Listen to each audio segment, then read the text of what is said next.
Kalbėjo tokia tema, kaip mašinų pirkimas buy now, kai yra pirkti dabar galimybė. Tai su šita galimybė susidurėm paskutinį kartais tikrai nemažai, nes klientai dažnai atsiunčia pirkti dabar ir klausia, ar apsimoka. Visą laiką sakau, kad jeigu kaina jum yra tinkama pirkti dabar ir jūs norite staupyti ten keletą $100 per gyvą aukcioną ir laukti gyvo, tai jūs susidurėt su tokia problema, kad tą mašiną iki aukcionų visų pirma gali nupirkti, visų antra, per gyvą aukcioną jinai gali išeiti ženkliai brangiau ir jūs negausite mašinos. Ir neverta rizikuoti, žinokit, dėl kelių $100, patikėkit, mūsų nėra tikslas klientui įkišti automobilį ir nupirkti kuo greičiau. Bet žinokit, yra labai daug buvę atvejų, kai klientai pasakom, kad nelauk, geriau pirk, gera kaina yra.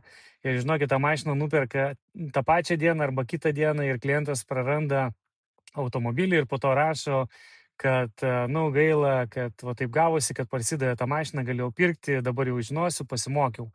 Tai draugai, visą laiką žinokit, kad pirkti dabar kainą, jeigu yra tinkama ir ten nėra išaukštinta, kaip, pavyzdžiui, padaryta, kad daug didesnė kaina, ten užlenkta ta kaina ant 10 tūkstančių, ant 5 daugiau negu jinai verta, tai aišku, tokios neapsimoka žiūrėti. Bet automobilis, kuris tikrai atitinka palei metus, palei daužimą savo kainą, tada tikrai apsimoka, žinokit, pirkti buy now ir net nesukti galvos.